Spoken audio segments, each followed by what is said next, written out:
Quando o valente, bem armado, guarda sua casa, ficam em segurança todos os seus bens. Sobrevindo, porém, um mais valente do que ele, vence-o e tira-lhe a armadura em que confiava. Ele divide os despojos.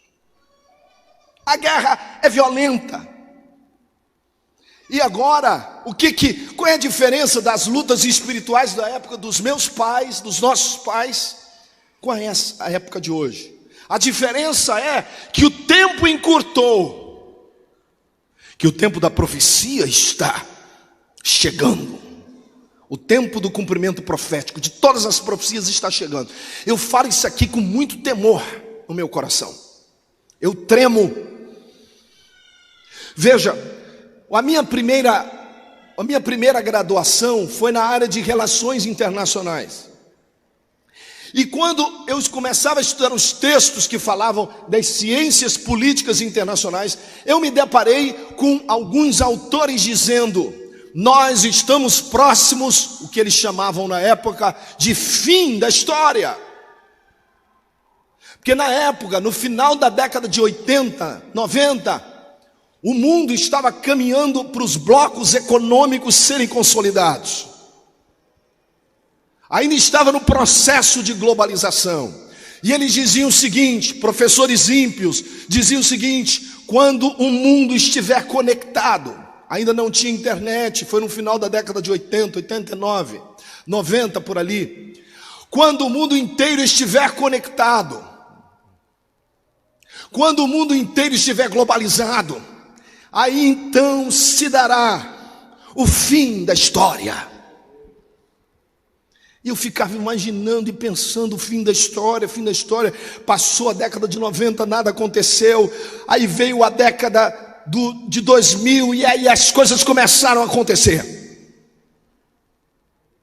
Então, quando eu vi a figura do porco, eu não citei aqui, mas na terça-feira os irmãos até me mandaram uma reportagem dizendo que já há um vírus que é uma ameaça de uma pandemia mundial, que vem, ou veio, ou viria, espero que não venha, através do porco. Satanás não está mais brincando não, irmãos.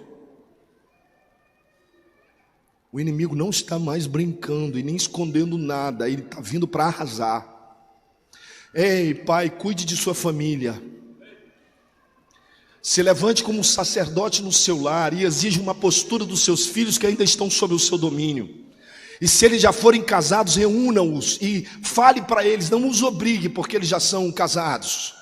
Mas fale para eles da urgência de nossas famílias estarem mais unidas, de nós estarmos mais juntos, porque o fim está próximo. Nós precisamos estar preparados, meus irmãos. Vocês não sabem aquilo que Deus tem me revelado. Eu vou tentar passar alguma coisa nessa noite.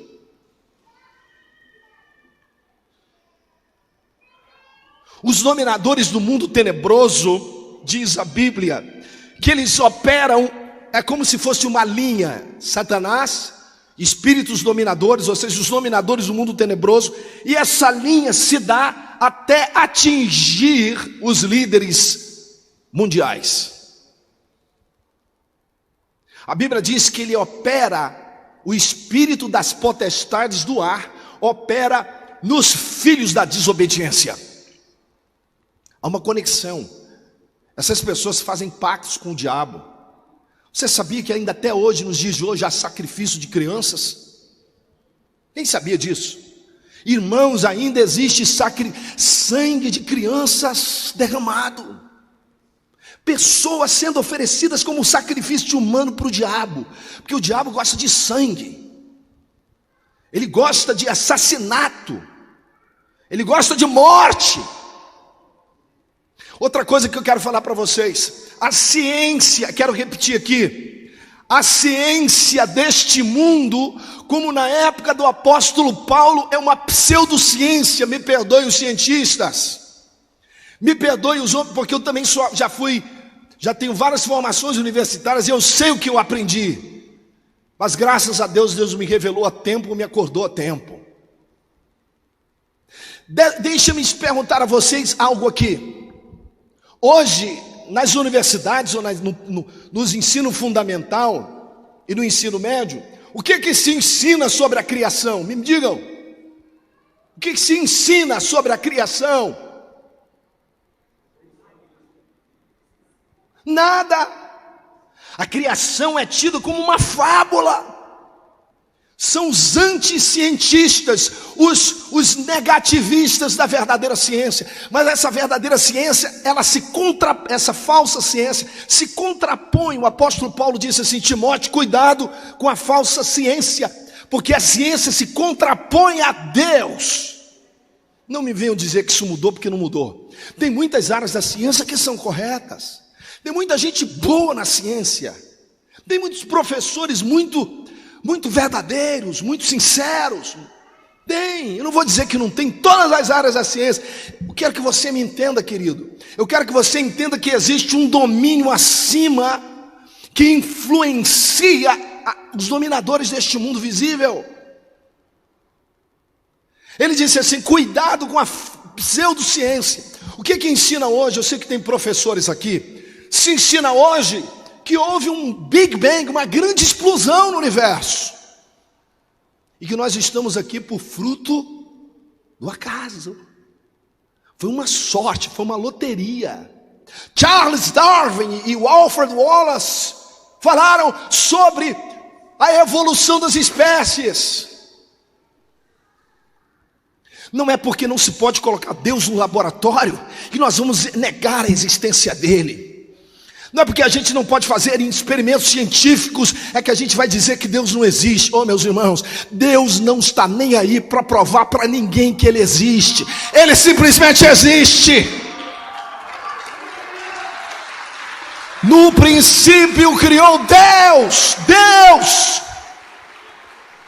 Queridos, eles dizem que esse livro aqui não é científico, mas esse livro é o livro mais científico que já apareceu na terra. Nenhuma palavra que está aqui jamais caiu por terra.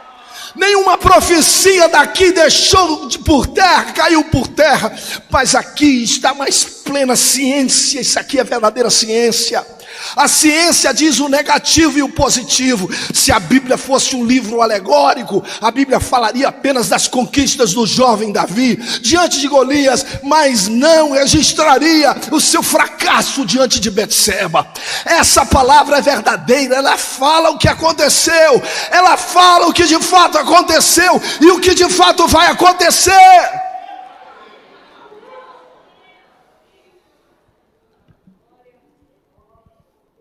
Então, Satanás, eu não posso confiar num sistema que Satanás é o líder, posso? Porque a Bíblia diz que ele é mentiroso. A Bíblia diz que a ciência é falsa, na sua maioria. É lógico que tem médicos sinceros, tem cientistas sinceros, tem cientistas cristãos. Eu conheço alguns deles. Conheço o Dr. Cristiano Neto, se formou, foi pós-doc na Universidade de Ciência e Astrofísica de Londres. Ele esteve aqui na época do meu saudoso pai, apóstolo Túlio Barros Ferreira, e ele falou coisas aqui extraordinárias. Quando disseram para ele sobre a idade da Terra, ele disse: isso não é verdade, eu sou cientista, eu sou perito em examinar o tempo das coisas. O método de datação tem falhas básicas nas suas bases, básicas, e provou, porque ele é um cientista gabaritado. Agora, determinadas coisas as pessoas só vão acreditar se a gente trouxer aqui um pós-doc. Mas eu quero dizer, irmãos, que existe um maior do que os pós-docs, do que os PhDs. Esse chama-se Espírito Santo. Ele revela a verdade para nós e não nos deixa enganados acerca de nada. Eu me levanto para fazer resistência ao maior mentiroso que existe, Satanás. Quando os judeus estavam diante de Jesus, eles disseram: nós temos o Deus Abraão como pai. Aí o Cristo vivo e poderoso, o Cristo que realmente não tinha medo de enfrentar circunstâncias adversas, e nem tinha medo de ser taxado como teórico da conspiração. Ele não tinha medo de bater contra os sistemas, ele não tinha medo de enfrentar todo o clero religioso de sua época. Ele se levantou e disse assim: vocês têm por pai é o diabo.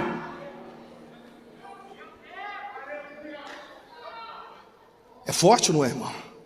É forte, não é? Aí ele diz assim: porque Satanás é mentiroso e pai da mentira, e é homicida e peca desde o princípio. Acabou. Agora a minha pergunta é: precisa de mais alguma coisa, crente?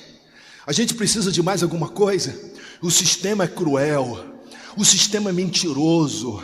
Ninguém está preocupado com a tua saúde, não, meu irmão. Isso é que pode ter um ou outro preocupado, os verdadeiros estão, mas o sistema quer que os velhos morram mesmo, que é problema para a previdência pública. Eles querem que as pessoas que não estão bem de saúde também, sejam logo empacotadas. Sim, o que eles querem para melhorar o déficit, para equacionar e equalizar os problemas e a distribuição de riqueza. Ei, olha aqui para mim, a coisa que nós mais precisamos, enquanto Deus permitir, é que os idosos permaneçam vivos para ensinar os mais jovens o caminho da santidade, da verdade, dos verdadeiros valores cristãos e judaico-cristãos. É diabólica essa fala de que nós não precisamos dos mais velhos. É uma farsa diabólica essa ciência.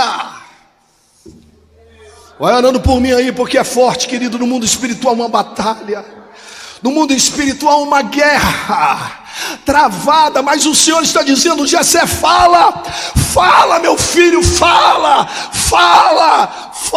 prega, brada.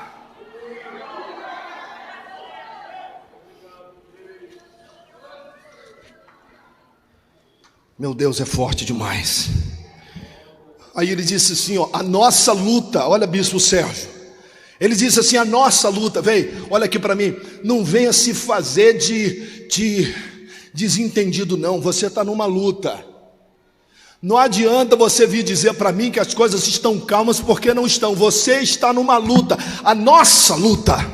Diga assim: a nossa luta. Bata no seu peito e diga: a minha luta. A nossa luta não é contra carne nem sangue.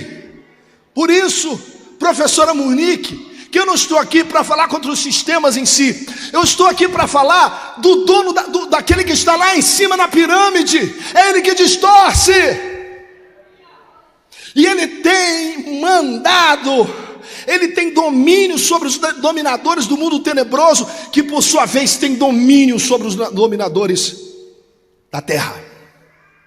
Não me venham dizer que eles não controlam uma grande mídia, porque eles controlam. Não me venham dizer que eles não controlam e não conseguem enxergar algumas coisas que estão por acontecer. As pessoas só podem falar o que vai acontecer se tiver influência, se tiver uma mão invisível por trás mexendo com as peças. A gente precisa acordar e entender que existem mãos invisíveis que estão manipulando peças.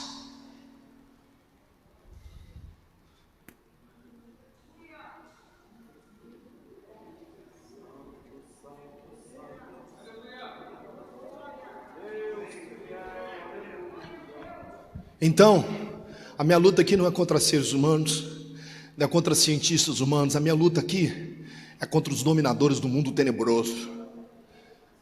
Lógico que eles dominam o mundo físico, os dominadores do mundo físico. Irmãos, olha aqui para mim, Se todo mundo estivesse interessado realmente na saúde dos brasileiros e na saúde dos habitantes do planeta, eles teriam se organizado há anos, teriam já se organizado o sistema de saúde único. O SUS, por exemplo, estou falando agora de Brasil. Por que bilhões são desviados do nosso bolso? Por que não conserta o sistema de saúde antes de ele colapsar? O que é? A gente tem que falar a verdade. Colapsou o sistema o que já estava colapsado. Como é que você vai vai detonar o sistema se ele já está detonado? Por que não foram investidos os devidos recursos para a saúde? Isso não é só aqui no Brasil não, irmãos. Eu tenho conversado com meu irmão nos Estados Unidos. Isso existe também em outros níveis, também fora do Brasil. Por quê? Por que toda hora se pega milhões de reais em contas suíças de governantes inescrupulosos? Está na hora do povo acordar. Está na hora da igreja se levantar e dizer: Senhor, ora vem Senhor Jesus. Esse mundo é cruel, esse mundo é mentiroso, esse mundo é um opressor, ele te oprime, ele me oprime. Eles querem que a gente não acorde mais dos pesadelos. As máscaras são um símbolo disso. Qual o símbolo das máscaras? O símbolo das máscaras, em primeiro lugar, não é só proteção. Fique com a sua máscara. Não estou contra isso aí. Eu estou dizendo coisas que estão por trás, abrindo a sua mente para o que está por trás. Quando você vê uma pessoa com máscara, agora nem tanto, mas no início você fica assim, já te atemoriza, sim ou não? Tem gente que quando vai no hospital, e o médico vem com aquele estetoscópio no pescoço, de jaleco branco, tem gente que a pressão sobe logo ao ver. Sim ou não? As pessoas que têm esses sintomas são tido como pessoas acometidas de síndrome do jaleco branco. Porque assusta. O cirurgião usa a sua máscara para fazer a cirurgia, depois ele tira. Porque as máscaras são símbolo de opressão. É forte o que eu estou dizendo, irmãos? São símbolo de mordaça, preparando a gente para o que está para acontecer. Sabe por quê? Daqui a um tempo, quando vier pandemias piores, a gente não vai ter nem receio de usar as máscaras, e as máscaras fazerem parte da nossa vida. Máscara vai ser algo comum, todo mundo já vai ter 100 guardado em casa.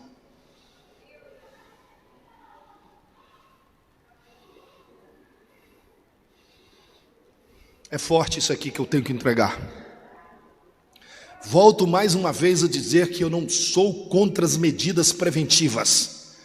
O que eu sou contra é amordaçar o povo e fazer do povo escravo. O povo não é escravo. A igreja não é escrava. A igreja tem direito à liberdade de culto, expressão do pensamento e de religião. Nós não vamos nos calar diante das ameaças de Satanás. Nós não vamos nos calar diante das ameaças do diabo. Ou a gente passa por cima dele, ou então a gente vai ser arrebatado, porque a igreja não vai experimentar isso aqui na terra. Quem tem essa esperança, levante a mão, dá glória a Deus alto aí na presença do Senhor. Apóstolo, sim, o senhor está falando muito bem, mas o senhor sabe como é que é, né? Eu sou mestrado, eu tenho doutorado em ciências. Eu estou um pouco assim, então vou provar para você. Nós vemos uma passagem no livro de Lucas, que você leu comigo, da invasão dos demônios a uma vida. Fala do valente, mas graças a Deus que fala do mais valente. Eu sorrio para falar do mais valente. Eu tranco a cara para falar do valente, mas eu dou um sorriso bem gostoso para falar do mais valente. Quem serve ao mais valente aí, dá glória a Deus. Vai glorificando o nome do Rei dos Reis. Então, a partir de agora, eu sei que eu estou falando muito, mas é necessário. É necessário. Bispo, o senhor não começou a pregar? Não comecei ainda não. Agora que eu vou começar. Eu vou falar para você das guerras de todos os tempos. As guerras de todos os tempos. Nós precisamos saber juntar as peças e explicar os movimentos. Existe um conflito entre dois oponentes hoje: os dominadores da maldade, físicos e espirituais, e a força de resistência. Aqui eu falo da igreja. Dois grupos de opositores. Dois opositores, na verdade. Esse conflito é milenar. Agora, ouça-me com atenção, a mensagem também é reflexiva. Os dominadores do mundo, para manter o seu controle, se baseiam em duas coisas: escassez e dívida. Eles mantêm o controle da produção e das áreas essenciais da vida, ou seja, água, alimentação, energia, saúde, emissão de moeda e tecnologia. Eles mantêm o controle disso tudo, eles não podem soltar esse controle, porque se soltar esse controle eles perdem o comando. A guerra é pelo domínio do mundo. A guerra é pela manipulação da população. Essa é a guerra, eles querem dominar. Sabe por quê, queridos? Quando Satanás foi e levou Cristo até o Monte Alto, ele disse assim: tudo isso te darei. Mostrou os reis do mundo e disse assim: tudo isso eu te darei, se tu prostrado me adorares. Aquela não teria sido uma tentação verdadeira se os reinos do mundo não fossem do diabo. Eles são. Não eram para ser, mas são, porque Adão, ao pecar, deu de mão beijada para ele. Nós somos culpados no sentido de que nós somos descendentes de Adão. E Cristo ainda não retomou o planeta. Ele ainda não retomou, mas vai retomar. Tudo isso eu te darei, se prostrado me adorares. O que significa isso? Eu tenho domínio. Eu tenho domínio sobre os reis, sobre os presidentes, sobre os chefes de estado. Ei, acorde, gente. Acorde, ele tem um domínio, o príncipe deste mundo, ele tem um domínio, não tem jeito. Até a igreja ser arrebatada, nós vamos ter que sofrer um pouquinho. A guerra então é pelo domínio do mundo. E se nós vamos falar em guerra, nós precisamos entender os conceitos de guerra. Entendermos os conceitos de guerra. Em que nível nós estamos hoje? Rapidamente, deixa eu passar para vocês. Eu vou falar para vocês sobre a guerra de primeira geração. Qual é a guerra de primeira geração? As guerras de primeira geração foram caracterizadas ao longo do tempo pela quantidade pela massa. Quem tinha mais, dominava. Quem tinha mais massa, dominava. Você formava um exército em linhas e colunas, no campo de batalha, num campo delimitado, e aí você ia para o confronto, e quem tinha mais dominava. Isso está repleto de guerras da primeira geração na Bíblia.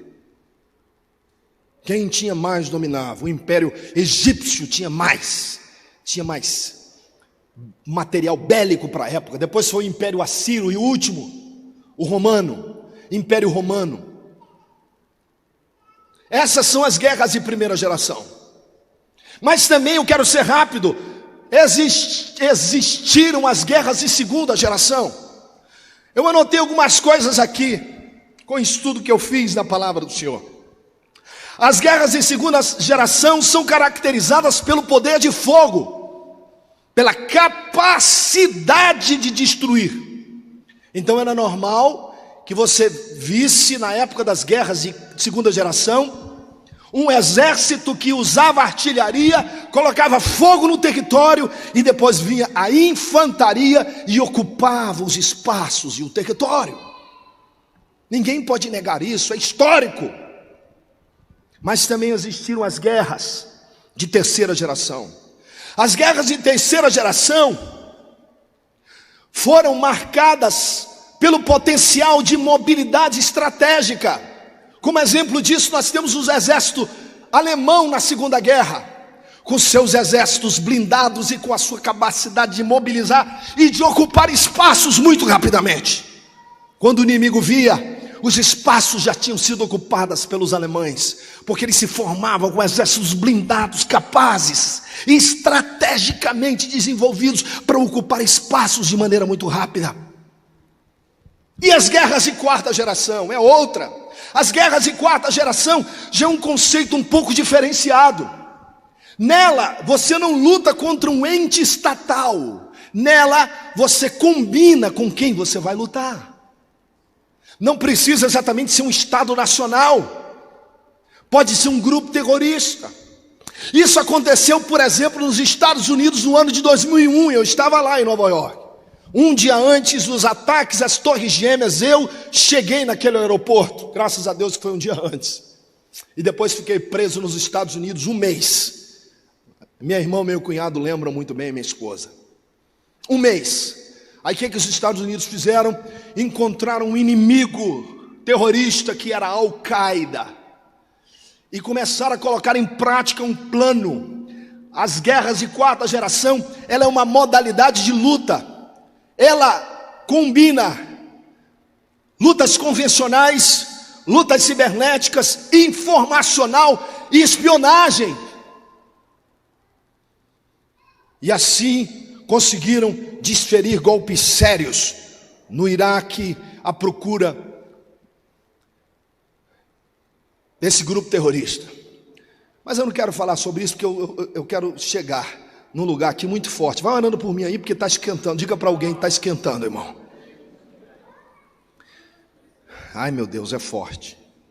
Agora, nós não estamos mais na geração da guerra, na guerra de 1ª geração, nem guerra da 2ª geração, nem na 3ª, nem na 4ª. Nós estamos vivendo hoje a guerra de 5ª geração. E a guerra de 5ª geração é cruel. A guerra de 5ª geração invade a tua casa sem você saber. Captura a mente dos teus filhos.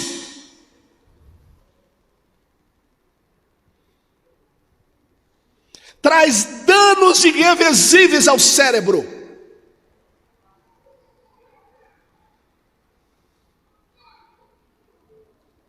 Colocam gatilhos cerebrais numa produção e programação neurolinguística cruel. São as guerras de 5ª geração. Mas que guerra é essa?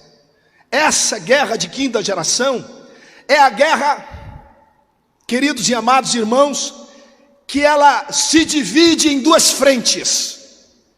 Primeiro, a chamada guerra híbrida. E segundo, a guerra irrestrita. O que é a guerra irrestrita? Tenham paciência, porque vocês vão entender onde eu quero chegar. A guerra híbrida e a guerra irrestrita, elas se operam numa área onde os geopolíticos chamam de zona cinza. Mas o que é a zona cinza? A zona cinza é um espaço em que várias modalidades se unem para um confronto cibernético, ou seja, tecnológico, bacteriológico, informacional, tecnológico, ela combina.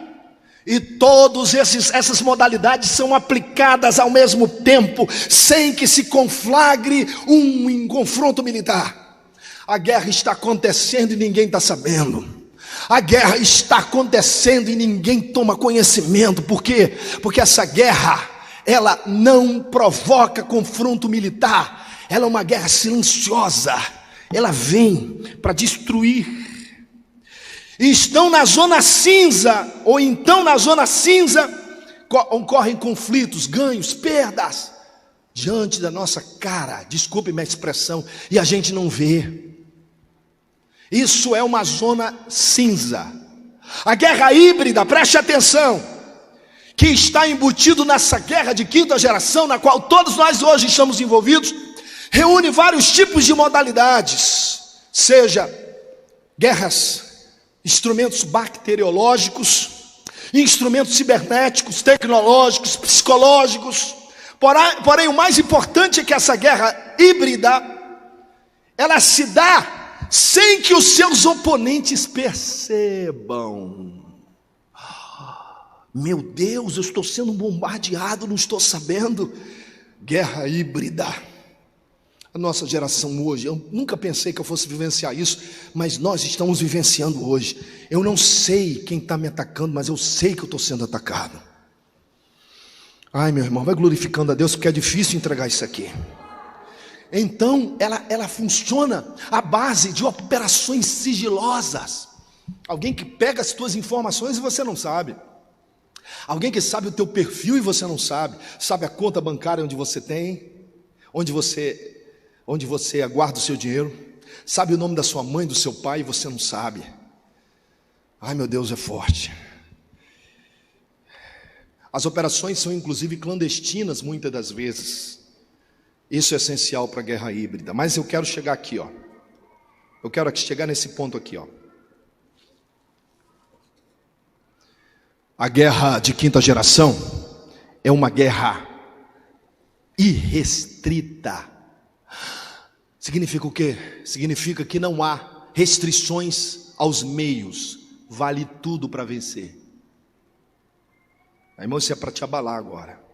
Mas o que é guerra irrestrita? Guerra irrestrita é aquela que não impõe nenhum tipo de limite para te atingir.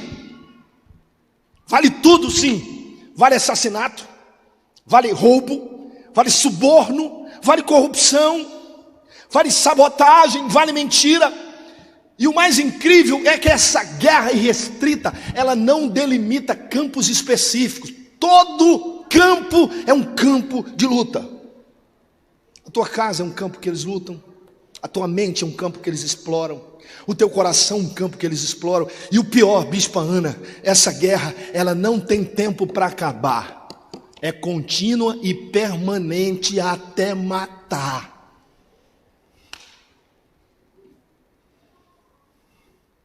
Olha para o teu irmão, diz: irmão, é difícil falar isso, mas ora pelo pregador, ora. Diga para alguém aí, ora por ele. Diga, meu irmão. Irmãos, nós estamos, ai meu Deus, vai glorificando ao Senhor aí. Nós estamos vivendo hoje uma guerra híbrida e irrestrita.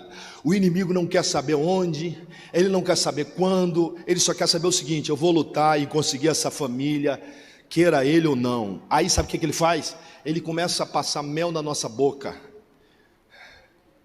Ele faz você distrair com os filmes de Hollywood, e você se encantar com as coisas que estão acontecendo via mídia, e você fica igual, desculpe minha expressão, igual um gado cego. Olha que coisa linda. E você fica ali, e Satanás atingindo a tua mente, Satanás roubando a tua atenção, a tua comunhão com Deus, os teus tempos preciosos com Deus. Ele rouba, faz disso tudo aí uma distração para a tua mente, enquanto ele está te adoecendo, enquanto ele está jogando pesado, com mensagens subliminares. Daqui a pouco você está cheio de fobia, cheio de medo, síndrome de medo, de pânico, e você está agitado, deprimido, você não sabe como, mas Satanás está investindo pelas redes sociais, pelos aplicativos, ele vai te emborrecendo. Aí, jovens, cuidado com o processo de idiotização, cuidado com o processo de torpor que o inimigo quer. Ele quer passar mel na nossa boca, ele quer distrair, ele quer colocar uma cortina de fumaça. Ei, irmão, acorda, olha para o teu irmão que está ao teu lado e catuca ele assim de uma certa distância e diz assim: acorda, acorda. Ei, essa mensagem não é para causar um alvoroço no meio do povo de Deus, aleluia, glória a Deus, não é isso não, é para refletir, é para você refletir, é para você entender e acordar enquanto é tempo. Deixa-me ocupar esses últimos momentos com uma parábola da mansão. Se alguém já ouviu falar, eu vou repetir, se não, vou falar pela primeira vez. Essa parábola foi criada por um grande estrategista e professor universitário, geopolítico, um homem de muito estudo e muita pesquisa.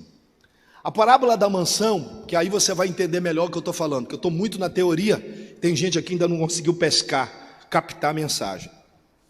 Imagine uma mansão. Imagine que no final dessa mansão tem um morador pobre. Ele olha e passa e vê no final da rua uma mansão, e ele diz assim: como eu gostaria de dominar essa mansão, como eu gostaria de ter essa mansão para mim, mas eu não posso.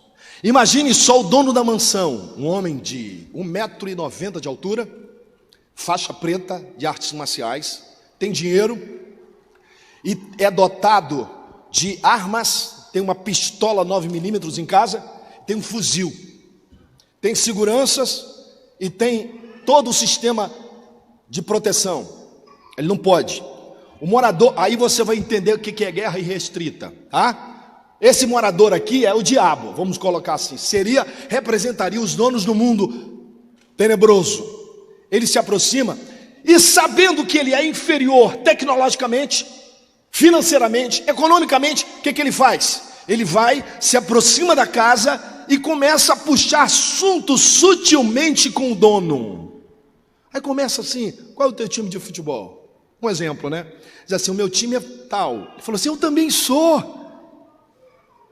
Aí começa com a conversa mole, olha como o diabo faz, chamar o dono para um diálogo, para um campo de diálogo que não existia.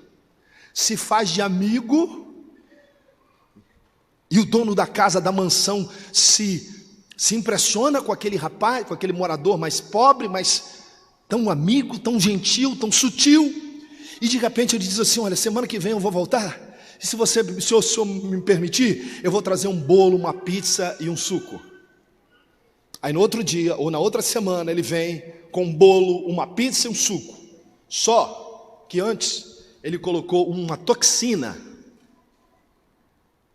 dentro dos elementos, de baixo impacto, mas de efeito agudo, para não chamar muita atenção.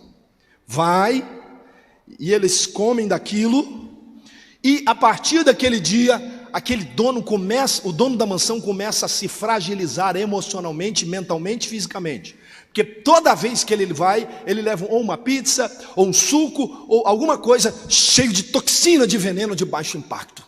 Aí ele vai se enfraquecendo, e o morador mais pobre vai ganhando confiança, depois que ele já adquiriu confiança, depois que ele já conquistou certa simpatia do morador da mansão, ele diz assim: a minha guerra é irrestrita, eu tenho que conseguir essa mansão, agora eu vou fazer outro investimento, agora eu vou persistentemente começar a abordar um outro lado.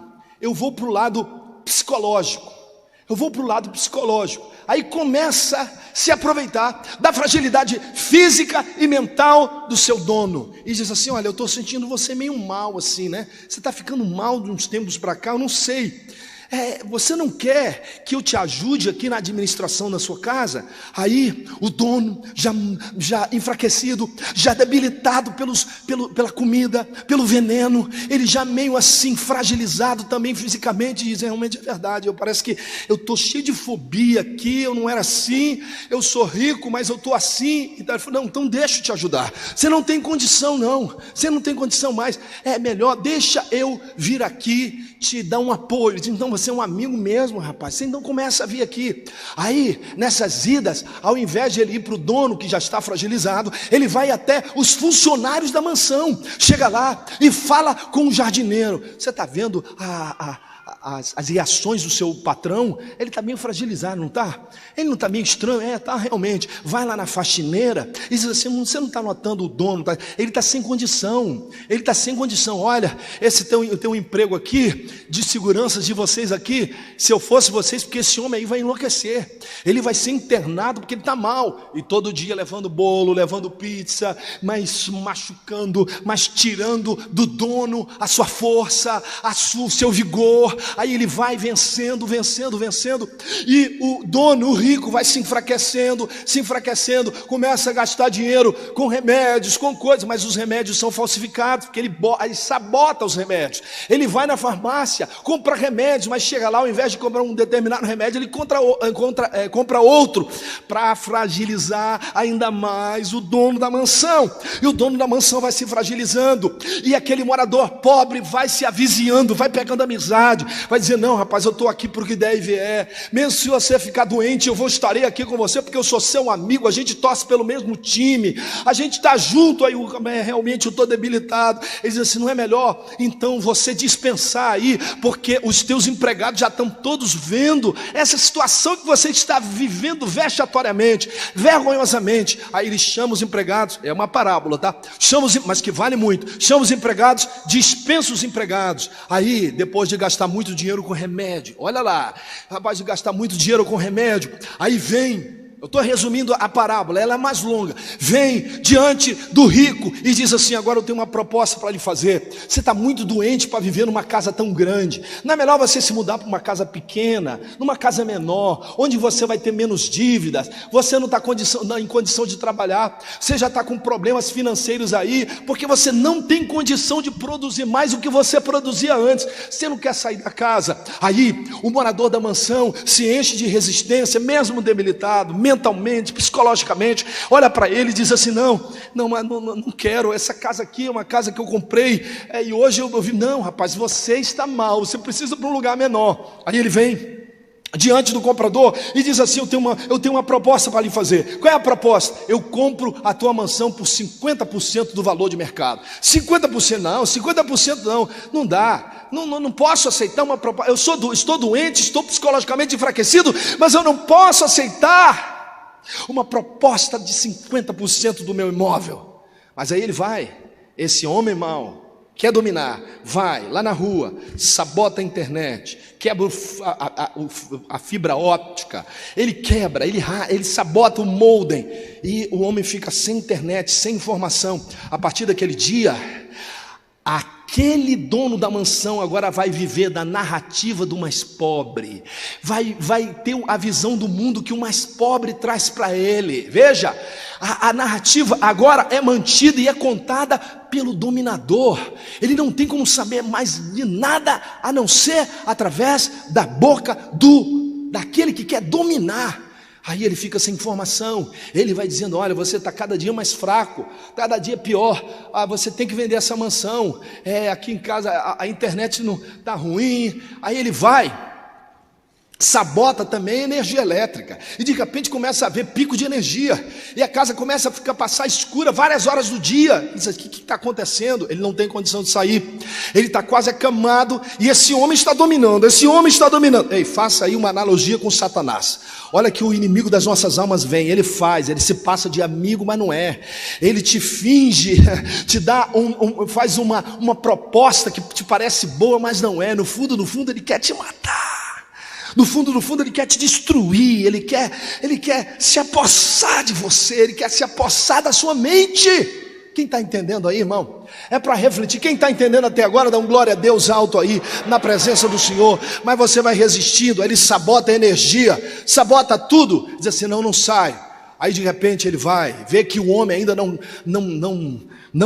ainda está resistente, e vai e sabota o sistema de esgoto da rua, daqui vai para casa. Aí os vasos sanitários começam a colocar esgoto para fora, diz assim: eu não posso mais viver nessa casa, essa casa está imunda, então tem que vender. Aí vem aquele que queria dominar a mansão, olha para ele e diz assim: eu dou 10% do valor, 10%. Ele está tão fragilizado, ele está tão afetado psicologicamente, que ele vende a casa a 10% do valor do mercado. Aí o usurpador, aquele que queria dominar, entra na casa, coloca os empregados dele e domina o território. Guerra irrestrita. Olha aqui para mim, ó. Sabe o que Satanás está fazendo nos dias de hoje? Ele está minando a nossa saúde a cada dia. Ele está minando a nossa mente a cada dia com as mensagens que ele nos dá. Ele está dominando as situações e você não sabe. Guerra de quinta geração. Satanás não quer que você saiba que é ele que está por trás, mas é ele. Hoje o Espírito de Deus está despertando a igreja. A partir de hoje você vai abrir os olhos para a guerra irrestrita de Satanás. Não importa o tempo, ele quer atingir, ele quer matar, ele quer afetar você, ele quer fazer você doente, ele quer dominar o seu território, dominar o seu coração, dominar a sua casa. Mas nessa noite eis que se levanta uma força de resistência. Eis que a igreja começa a se despertar da morte espiritual e fazer com a mão. O apóstolo Paulo declarou: desperta tu que dormes, levanta de dentre os mortos e Cristo te esclarecerá. O valente domina bem a casa, até chegar o mais valente. Ei, eu quero dizer uma coisa para você, papai, para você, mamãe, para você, filho: acabou-se a inocência, acabou-se o sono espiritual. Deus está te sacudindo hoje para dizer: a guerra é irrestrita. Satanás não está mais medindo consequências, ele não tem mais campo de batalha. São todos os campos, são todas as ideologias. Eu me infiltro para te destruir, mas nessa noite eu declaro em nome de Yahushua Hamashia que o valente está no domínio, ou está tentando se dominar. Mas antes que ele domine todas as áreas da sua vida, eis que o mais valente está chegando na sua casa. Eis que o mais valente está adentrando a sua casa. Eis que o mais valente está começando a dominar a sua família, está começando a dominar os seus filhos. E o mais valente está dizendo: nesse aqui você não vai tocar mais, nessa aqui você não vai tocar mais, nesse aqui você não vai tocar mais. Esse é meu, essa é minha propriedade. Eu derramei o meu sangue na cruz do Calvário para morrer pela minha igreja, e eu não vou deixar. Satanás, fica sabendo que a partir de hoje existe uma força de resistência espiritual que está invadindo essa igreja, que está invadindo você que está me assistindo agora. Quem acredita nisso pode ficar de pé para adorar o Rei dos Reis e o Senhor dos Senhores. Eu sei que demorou para você entender, mas é de propósito, para refletir mesmo. Eu sei que você tem travado batalhas que só você sabe. Que muitos de nós não conseguem dormir, muitos de nós não conseguimos desligar, muitos de nós somos atacados da hora que a gente levanta até a hora de dormir. Mas eu quero dizer para você nessa noite, profeticamente, que existe um mais valente.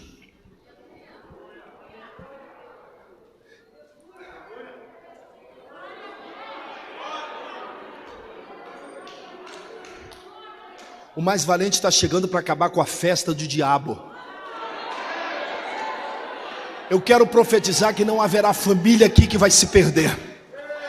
Se você tem algum filho afastado dos caminhos do Senhor, Pai, Deus vai trazer, porque ele é vaso da casa do Senhor. Eu quero dizer a você, adolescente que está aqui: o inimigo não vai conseguir te arrancar da casa do Senhor, nem da presença de Deus. Deus te deu talentos para você se dedicar a Ele.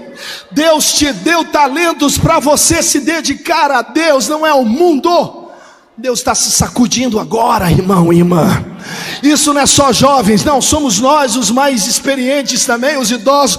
Deus está entrando na nossa causa agora, e Ele vai expulsar tudo aquilo que havia sido semeado pelo diabo na tua mente e no teu coração. Deus está arrancando agora, Deus está tirando agora. Mas aquele que se dizia valente, né, que estava aí bancando mais espertão, e estava bancando o Senhor da tua vida, hoje ele está amargando uma grande derrota. Eu profetizo que esse animal diabólico vai cair hoje, ele vai cair hoje na tua vida. Só quem acredita nisso, irmão, dá glória a Deus alto. Aleluia. Glórias sejam dadas ao nome do Senhor. Ei, há uma guerra de quinta geração, há uma guerra de quinta geração tentando nos matar, tentando nos adoecer psicologicamente. Vocês são profissionais de área, vocês sabem como os crentes estão sendo atacados, quando os nossos jovens estão sendo atacados. Mas hoje à noite eu estou recebendo a autoridade de Deus aqui para dizer para você que você não vai sair mais o mesmo, você não vai sair daqui mais a mesma pessoa. Sabe o que eu estou vendo aqui pelo Espírito? Eu estou vendo os anjos de Deus aqui passando para você munições novas, munições novas. Só quem recebe levanta a mão e glorifica o nome do Senhor. Se o inimigo tem fuzil, Deus está te dando uma metralhadora espiritual nessa noite, para você começar a disparar contra o falso dominador.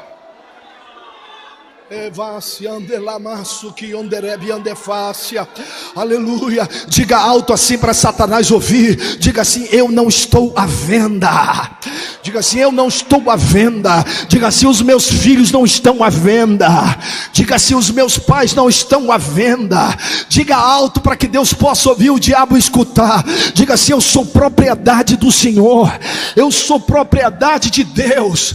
Ninguém me toca, ninguém me leva, ninguém me arrebata, ninguém me mata, ninguém me coloca por terra, porque o mais valente já chegou na minha casa. O mais valente já chegou na minha casa.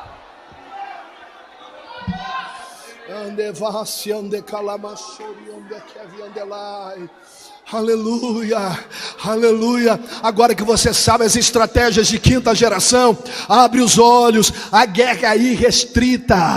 A guerra é irrestrita. Ela pode vir através de um vírus, ela pode vir através de uma proposta indecente, ela pode vir através de uma sabotagem, ela pode vir através de um engano, ela pode vir através da internet, ela pode vir através dos filmes de Hollywood, ela pode vir através de uma novela, ela pode vir através de filmes de terror. Ei, irmão, quem é crente evita ver filmes de terror.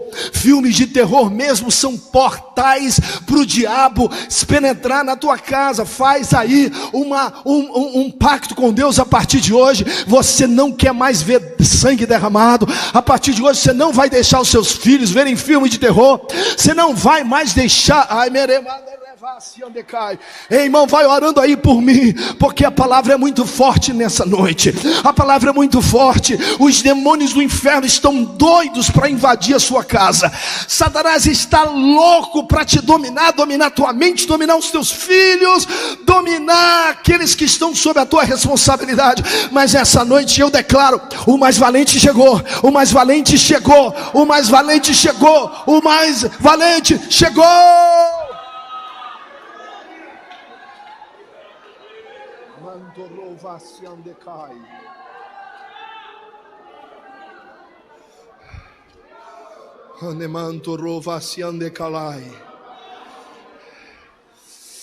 Ai, meu Deus, é o fim da história. Diga para alguém, irmão, é o fim da história. O Messias está voltando, acredita em mim. Eu não sei se essa é a nossa última mensagem. Eu não sei se esse é o último culto, o culto da unidade que a gente vai assistir. Participar ou assistir pela internet, eu não sei. Eu sei de uma coisa, irmãos. Eu só sei de uma coisa. Ele começa já a cavalgar nos cavalos brancos de Arruxu. Ele já começa a cavalgar. Ele já começa a acenar para os anjos e para os arcanjos. Ele está vendo agora a igreja dele na terra. Naturalmente ele está já contando a hora para que o Pai dê a ordem para ele vir te raptar do planeta, da terra. Ele só está contando os minutos para dizer: eu quero dar um abraço nele, eu quero dar um abraço nela, eu quero tirá-lo daquele mundo imundo, daquele sistema cruel e mentiroso. Eu estou às portas, assim diz o Senhor. Eu estou às portas, assim diz o Senhor. Acabou-se o tempo da sonolência. Ei, igreja, acorda, desperta, tu que dormes, desperta, porque nós não podemos dormir, nós não podemos cochilar. A hora é agora, a hora é agora. Ou você vai esperar que Satanás invada a tua casa, a tua mente, ou você vai esperar que Satanás chegue, veja adornada, vazia, e chame mais sete para te atormentar. Não, levanta a tua mão e diga não. Diga assim: não ao diabo. Diga assim: não, diabo. Diga não. Diga assim: eu não aceito. Irmão, você tem que proclamar aí. Abre a boca mesmo com a máscara e diz: eu não aceito perder a minha salvação. Diga assim: eu não aceito perder os meus bens. Diga assim: o mais valente chegou na minha casa. O mais valente chegou na minha casa. O mais valente chegou na minha casa.